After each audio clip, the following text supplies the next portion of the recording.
En esta oportunidad nos acompaña la licenciada Zoila Montes Cruz, enfermera especialista del servicio.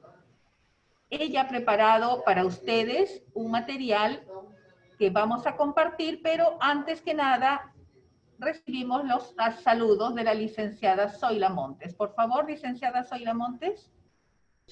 Bien, mientras la licenciada Zoila Montes da solución a su audio, vamos a iniciar con el material que ella ha preparado para todos nosotros y al cual pondremos mucho interés. Adelante con el video, por favor. De enfermería, soy la Montes Cruz, enfermera del servicio de otorrinolaringología y cirugía cabeza y cuello. El tema que voy a tratar el día de hoy es cuidados de enfermería en pacientes que afecta a los niños y adultos. Esta enfermedad tiene un curso impredecible porque se puede extender a los pulmones y puede transformarse en una enfermedad maligna. El papiloma es un tumor benigno manifestado como masas exofíticas ramificadas de coloración rojiza o rosa. Son como unas verrugas que crecen en la laringe y el crecimiento puede provocar una obstrucción de la vía aérea. Hay un pequeño porcentaje de más o menos el 2% que puede malignizarse transformándose en carcinoma de células escamosas, sobre todo en los casos con diseminación broncopulmonar y frecuentes recidivas. Acá podemos apreciar el aparato respiratorio. Podemos ver las fosas nasales, la faringe, la laringe, la tráquea, bronquiolos, bronquios y pulmones. El papiloma tiene gran predilección por la zona laringe. También puede crecer en las fosas nasales y en las cuerdas vocales. Podemos apreciar al otro lado una laringe normal, donde tiene la vía permeable.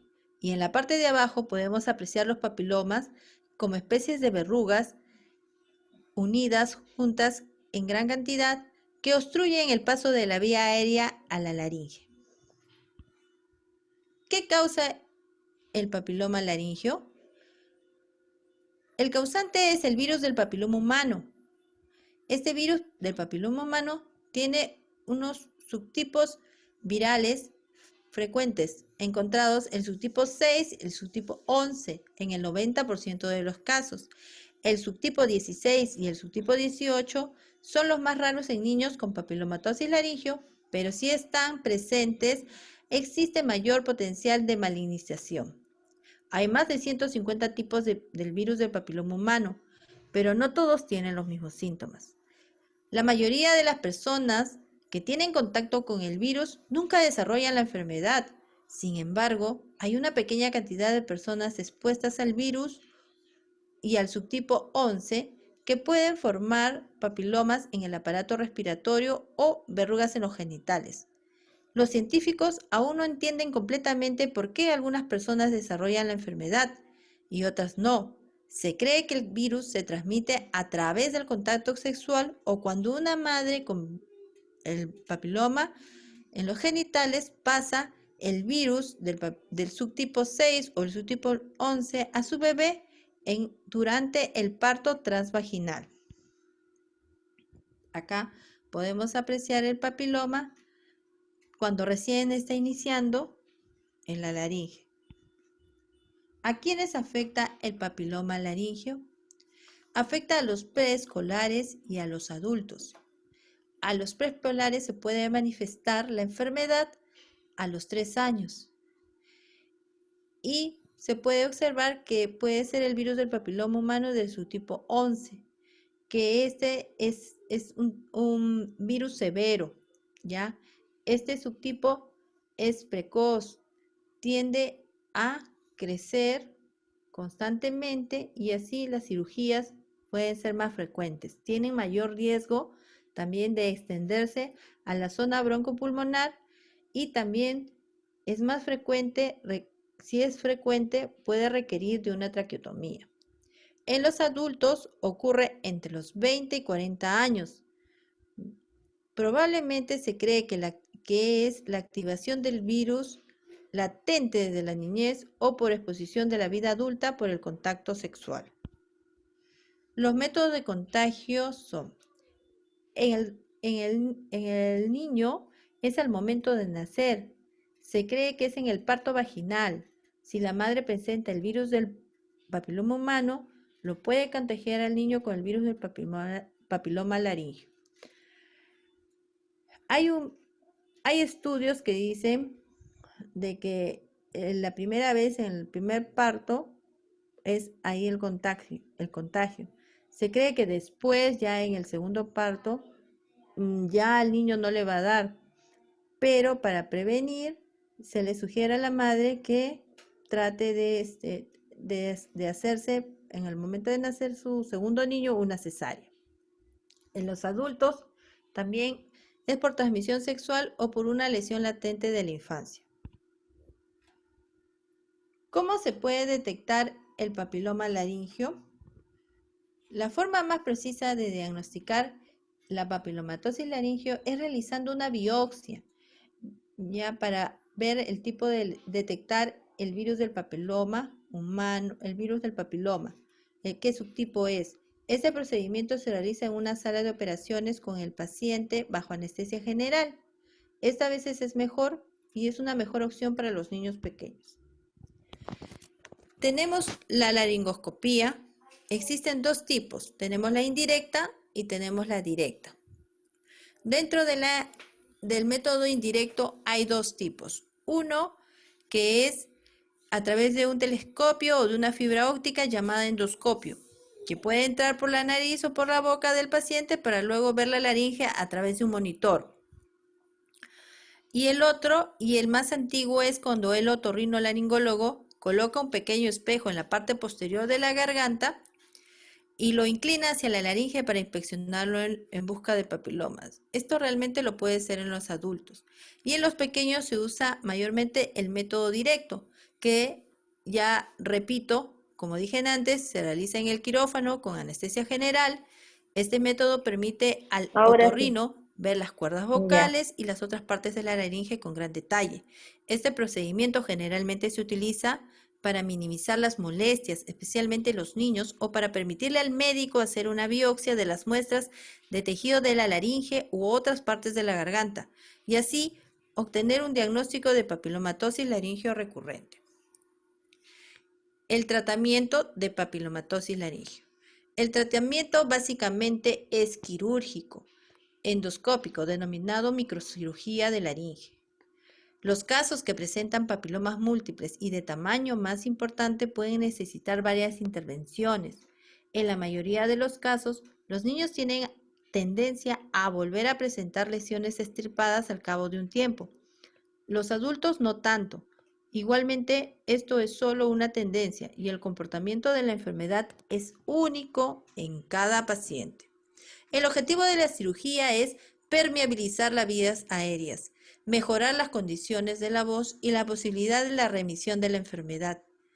Se han descrito métodos como la crioterapia, curetaje, electrocauterio y láser de ablación con CO2.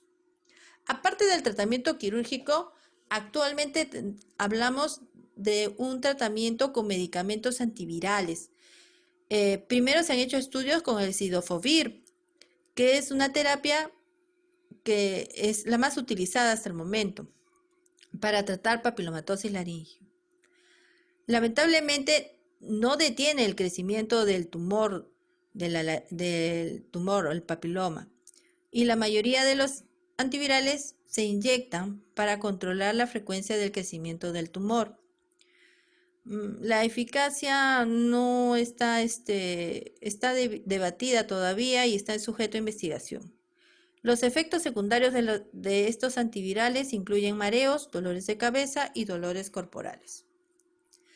Tenemos otros tratamientos menos claros, como son el interferón, el índole 3-carbonil, el ácido cis-retinoico, el índole 3-carbonil. En relación hay dos tratamientos que son primero la vacuna con el papiloma humano, que se han reportado casos clínicos aislados del uso de la vacuna como tratamiento en pacientes con papilomatosis laríngeo. y el bevacizumab o el Avastin, que es otra alternativa más moderna, en la cual es un anticuerpo del IgG1 en estudio que se ha realizado y ha mostrado una reducción del crecimiento del tumor, logrando así la disminución de las cirugías.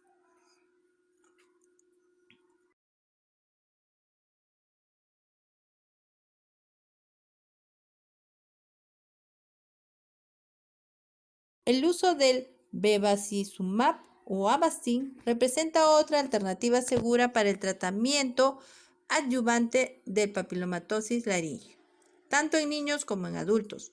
Lo que se hace es poner una inyección sublesional en el papiloma, repitiéndose las veces que el doctor indique, donde se observa mejoría de la voz y se van ausentando las lesiones, pero es un tratamiento un poco costoso. Se ha hecho un estudio en el Hospital Rebagliati, es un estudio de 2015, donde habla sobre el Avastin y que lo ha hecho en una persona adulta, en el cual ha logrado reducir las tumoraciones, los papilomas, a tal punto de que ya después de un año, año y medio, recién ha sido su otra cirugía. Después, dentro de estadísticas, la papilomatosis laríngea recurrente tiene una incidencia en los Estados Unidos de 4,3 por 100.000 en población pediátrica y de 1,8 por cada 100.000 en adultos. En el Perú, pocos estudios han determinado la epidemiología del virus del papiloma humano y no existen comunicaciones sobre la incidencia de papilomatosis laríngeo recurrente. Actualmente, en el Instituto Nacional de Salud del Niño de Breña, atendemos de 3 a 4 casos de papilomatosis laríngeo. 2 de ellos ingresan de 3 a 4 meses para la extirpación del papiloma y los otros 2 ingresan cada 6 o vienen al año para su cirugía. Hablemos de los síntomas del papilomatosis laríngea. En los niños presentan síntomas de obstrucción de las vías aéreas superiores. Es frecuente que estos niños sean mal diagnosticados porque se les puede confundir con los síntomas del asma o síntomas de una bronquitis crónica. La tríada clásica del papiloma es la disfonía, el estridor y la dificultad respiratoria. Otros síntomas son la tos persistente, la neumonía recurrente, el dolor al tragar, el retraso en el desarrollo y cuadros agudos respiratorios. Pero el síntoma principal es la disfonía progresiva, ya que afecta principalmente a las cuerdas vocales.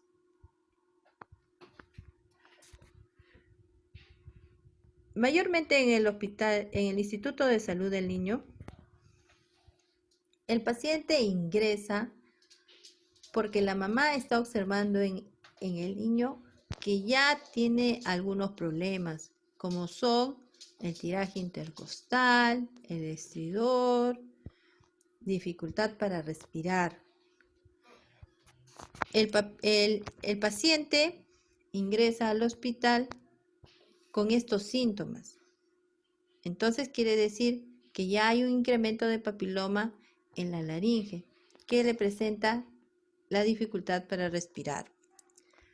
Inmediatamente la madre lo trae al niño al hospital, el doctor lo ingresa dejando las indicaciones de colocarle una vía endovenosa, administrar dexametasona a horario y nebulizaciones también a horario y colocación de algún inhalador como salbutamol también a horario. Se le realiza los prequirúrgicos para que pueda entrar a sala de operaciones y se le realiza sus prequirúrgicos para su riesgo quirúrgico. Dentro de los diagnósticos de enfermería que podemos encontrar cuando un paciente todavía no entra a sala de operaciones, podría ser El patrón respiratorio ineficaz relacionado con las vías aéreas obstruidas, evidenciado por la disfonía, el estridor y disneas. Acá lo que tenemos que hacer es el manejo de las vías aéreas, colocar al paciente en una posición en la que él se pueda sentir bien, en la que pueda respirar, en la que pueda recibir una buena ventilación. Se fomenta una respiración lenta y profunda. Se administra broncodilatadores según indicación médica. Se utiliza también técnicas de estimulación para respiración profunda en los niños. Otro es el deterioro del intercambio gaseoso relacionado con el desequilibrio de la ventilación perfusión, evidenciado por saturación de oxígeno menor de 91 a 90%, hipoxia, irritabilidad, taquinia o polinia. El manejo de las vías aéreas, colocar al paciente en una posición en la que él pueda obtener una mejor ventilación, que puede ser una posición de 45 a 50 grados. Se le dará oxigenoterapia, vigilar el flujo de oxígeno. Se le puede colocar oxígeno, se le hacen las nebulizaciones. Acá a veces se le hace la terapia de rescate con epinefrina, que se utiliza para los pacientes que sufren de asma. Y se le hace la monitorización de los signos vitales, el control periódico de la frecuencia cardíaca, frecuencia respiratoria y principalmente la saturación de oxígeno, sobre todo para ver si el paciente puede entrar a sala de operaciones. Acá tengo otro diagnóstico que es limpieza ineficaz en las vías aéreas relacionado con secreciones bronquiales, evidenciado por los ruidos respiratorios anormales, por el estridor. Este diagnóstico se utiliza cuando el niño requiere de una traqueotomía. Ha pasado ya que en el servicio el paciente con papiloma se le tiene que colocar la traqueotomía para una mejor ventilación. Entonces, ahí es donde se utiliza ese diagnóstico y se realiza un control de la aspiración, control de aspiración de las vías aéreas, cambio de posición, el manejo de las vías aéreas, la precaución para evitar aspiración, la monitorización de signos vitales y la oxigenoterapia. Otro diagnóstico que también es bien usado es la ansiedad. Este es antes de la cirugía, relacionado con la dificultad respiratoria, evidenciado por la fase de angustia, expresión de miedo. Esto lo presentan, se le observa en los niños. Los niños que están yendo actualmente al servicio son ya niños que están entrando a la etapa de la adolescencia. Ellos inmediatamente te avisan cuando tienen la dificultad respiratoria. Se les ve el temor que tienen ellos mismos, quieren colocarse su oxígeno, te pasan la voz, te avisan, ellos sienten, y ahí es donde tú puedes decir. En cambio, un niño pequeño, un preescolar, no te puede avisar. Un niño de 2 años, 3 años, todavía no te puede decir, si le puedes ver que necesita oxígeno, ahí tú tienes, pero no te avisan. En cambio, estos niños adolescentes sí nos avisan y nosotros estamos pendientes de ellos. Le explicamos todos los procedimientos que van a hacer, que se les va a realizar y que le van a ayudar en su recuperación. Le instruimos al paciente en técnicas de relajación y hacemos el acercamiento del hijo y de la madre. Otro es el deterioro de la deglución, relacionado con anomalías de la vía aérea superior, evidenciado por el incremento del estridor al pasar los alimentos. Acá nos toca la terapia de la deglución. ¿Qué hacemos? Disponer de intimidad para el paciente según deseo se le indique, retirar los factores de distracción del ambiente antes de trabajar con el paciente en la deglución. Colocarse de forma tal que el paciente pueda vernos y oírnos. Explicar el fundamento del régimen de deglución al paciente y la familia. Enseñar al paciente a que abra y cierre la boca en preparación para la manipulación de la comida. Otro diagnóstico importante es el deterioro de la comunicación verbal relacionado con condiciones fisiológicas evidenciado por la disfonía. Tenemos la capacidad de la comunicación, la escucha activa. Nosotros le fomentamos la comunicación al paciente y como ya es conocido, le entendemos lo que él nos quiere decir. Animamos al paciente a que repita palabras. Le brindamos nuestro apoyo emocional al paciente también. También podemos tener el diagnóstico de riesgo de infección relacionado con estancia hospitalaria. Ahí que tenemos que hacer, tenemos que usar medidas de bioseguridad, el lavado de manos, el enseñarle al paciente, educar al paciente sobre el lavado de manos, educar al paciente. ¿Por qué este diagnóstico también? Porque estos pacientes, bueno, el paciente que mayormente va cada 3 meses, va seguido, viene de provincia.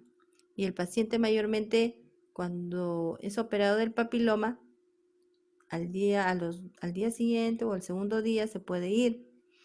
Pero en el caso de este niño que viene de provincia, tiene que esperar todavía que consigan pasaje, ahora que consigan un pasaje, que pueda conseguir la manera de regresar a su lugar de origen, a su provincia.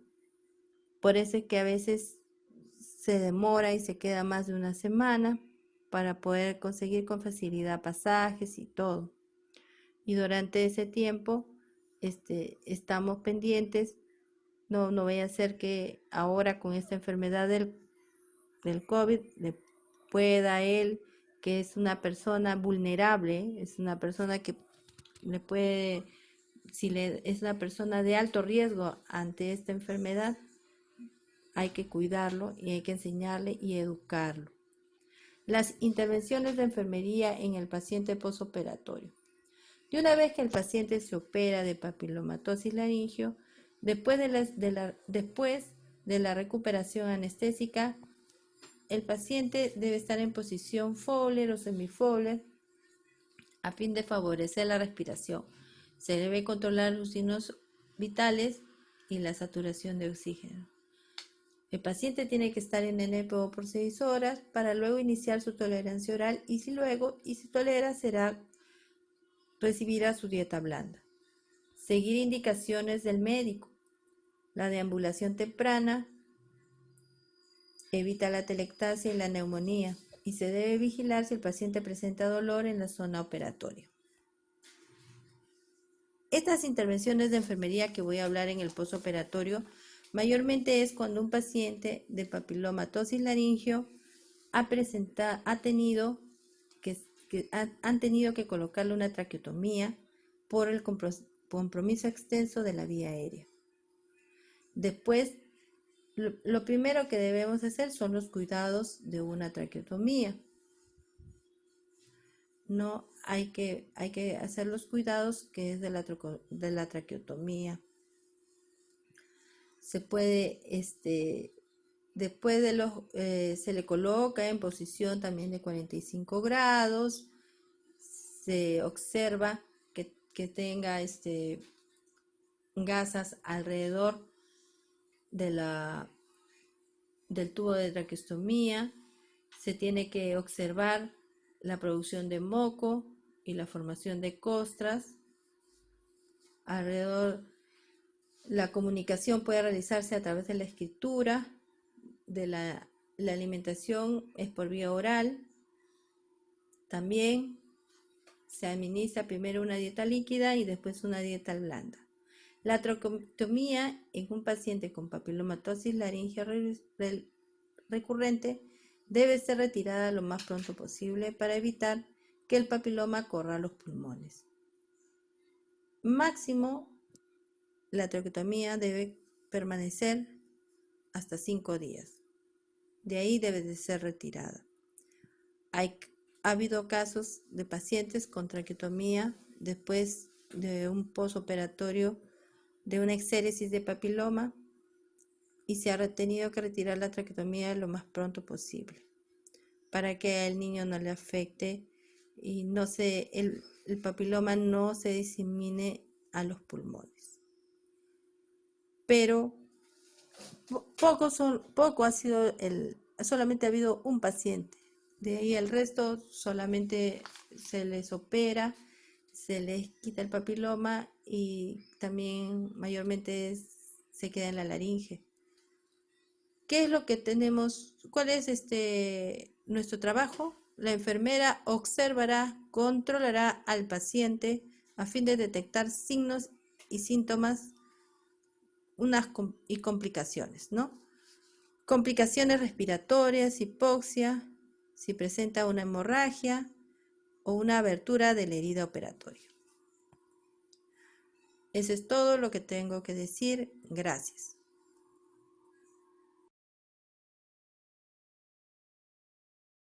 Compartir. Muy bien, muchísimas gracias. La exposición que ha traído la licenciada Zoila Montes, por favor, no sé si se encuentra compartiendo con nosotros, parece que ha tenido dificultades realmente en su red, pero ella se ha preocupado de hacernos llegar este material preparado para que podamos conocer y comprender todo lo relacionado al cuidado de enfermería en esta patología que es la papilomatosis laringea, un problema que es la realidad del servicio de otorrinolaringología. Entonces, sin más que decir, quizás si en caso hubiera alguna pregunta, por favor, no duden en hacerlas llegar. Voy a dejar unos minutos, un par de minutos abierto el chat para que ustedes dejen sus preguntas y las podamos grabar y compartir con la licenciada Zoila Montes. Haremos llegar, por favor, a su pregunta, adjunten ustedes el correo a donde podamos hacer llegar la respuesta, ¿ok? Entonces, les agradecemos la participación y con esto damos por concluida la sesión. Muy buenas tardes con todos y queda el chat abierto para que graben sus preguntas. Muy buenas tardes.